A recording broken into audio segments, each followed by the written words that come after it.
This is Ron Hosen. I'm going to comment on some of the things that people in the financial world talk about, ignorantly for the most part. One is the notion of the U.S. economy being competitive in the world. What this means is that Americans will produce and sell to people outside the U.S. the same amount that they buy and consume from outside the U.S. That is, what we sell and what we buy will be in balance. This is what's necessary over a long period of time. Now, the U.S. has been running a deficit, a trade deficit, for about 3-4 decades. In general, we sell less to the world than they sell to us, and we give them IOUs. And this obviously has implications for American financial instruments, for American bonds and stocks.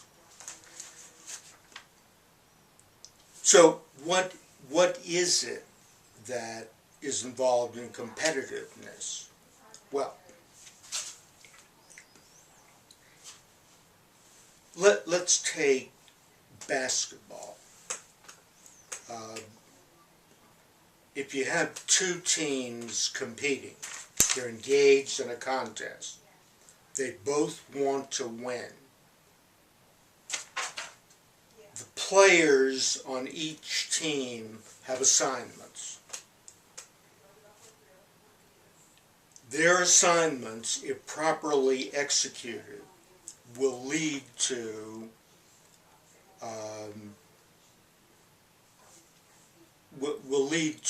a successful team effort, and they have a chance of winning the game. Now, in basketball, which I'm sure everybody is familiar with, what you try to do is get the ball in the hoop. And depending on where you shoot it from and under what circumstances, it counts as 1, 2, or 3 points. But some people don't shoot often, and some people don't shoot well. Some people don't try to position themselves to shoot. The idea is that each player, if executing well, will make a contribution to the team's winning. And that could be preventing members of the other team from scoring. It could mean passing off to your own player who's in a position to score. It could mean blocking out a rebounder from the other side. It could mean getting a rebound for your own team and putting the ball up if it's an offensive rebound. Blocking a shot for a player in the other team. All of these things make contributions. The contributions could even be intangible. You could provide leadership by moving the ball around, providing an incentive for players to try to get open. In some cases, it could mean upping the tempo of the game at a time when the other team is tired. So, you have all of these things operating, and we know what a successful effort is. It's your team getting more points by the end of the game. The game is objectively scored, but the contributions of different players are very diverse, and the contribution of the highest scorer might be the most important. But on the other hand, teams that have shooters who shoot all the time are typically not very good teams. So, this is a competitive situation. It's a group competition. And you have a feel for whether your team is playing well. So, 1, your team wins. You score a win and no loss. But at the same time, you have a sense that you've made a unique contribution, or the team has operated in a way that made it seem off balance, that caused you all to lose confidence.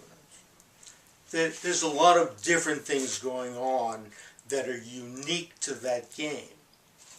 The score is not. The score is the final determinant and can be objectively recorded. Now, what this says is you got 10 rebounds and 2 assists. That's more or less objective. The other team, one player got 25 points, and that is objective. And the team now has a record of 10 wins, 1 loss, and a good shot at the conference title.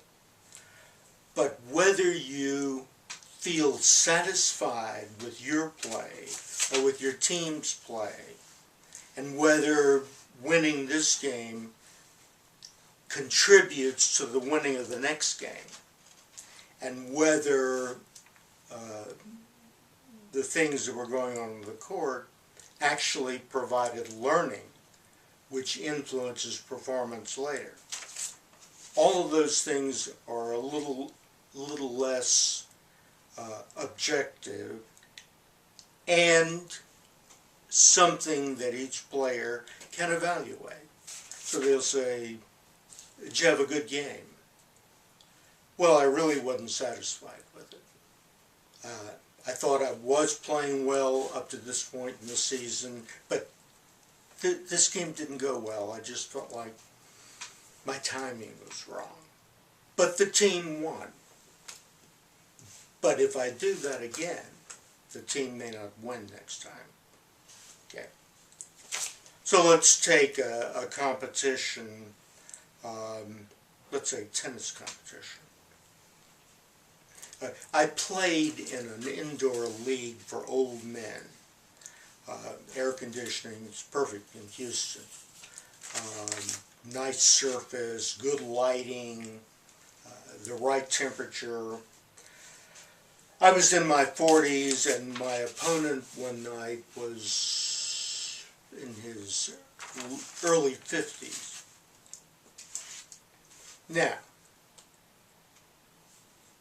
each player, each of the 8 entries, played all the other entries. So over a period of 7 weeks, the league was over and you started over again. So I played the guy who had won it last time and had won it the time before. He was a very good athlete. He was in very good condition. And he was also 7 to 8 years older than I. But I was not in good condition. I'm by nature a person who is not in good condition. I'm a slow,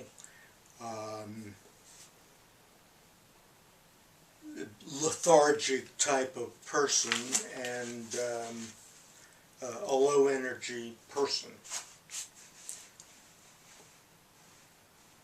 However, my strokes were probably better than this guy. Everybody in the league had learned late in life.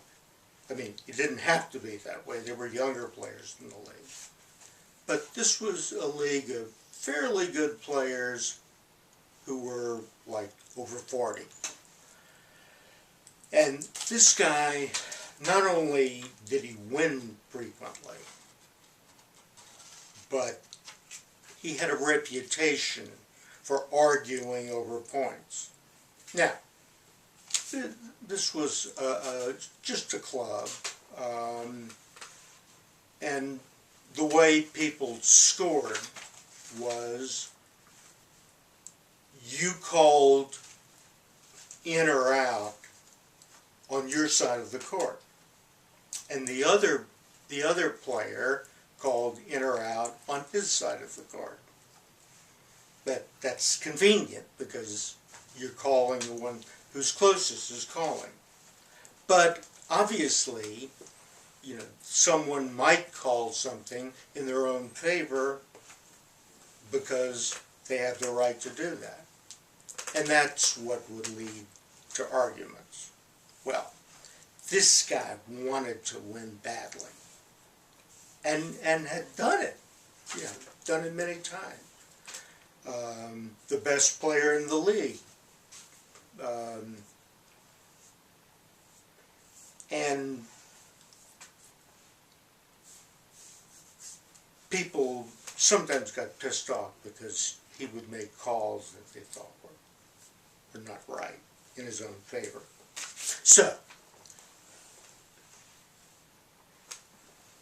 I didn't care about winning. Now, that's a tricky business and a competitive activity. I cared about playing well, and I cared about stroking the ball well, and I cared about controlling my serve. But I didn't really give a damn whether I won this match. Typically, when there are 8 people in the league, so you have 7 matches, I would win 2, lose 5, win 3, lose 4. And there was even a 78-year-old guy who I beat maybe 70% of the time. Well, I had very poor perceptual judgment. I mean, my vision's not bad, but perceptual judgment, when the ball comes down, I hesitate, I panic, because I don't really know whether it's in or out. I mean, I'm not good at that. And what you're supposed to do is you call it in unless you clearly see it out. And so the guy hit the ball in what was fairly close, but apparently was out. And I called in. I mean, I didn't give a shit. It was close, and I really couldn't call it out. I mean, I didn't see it hit out. Okay, so let me finish this on the next video.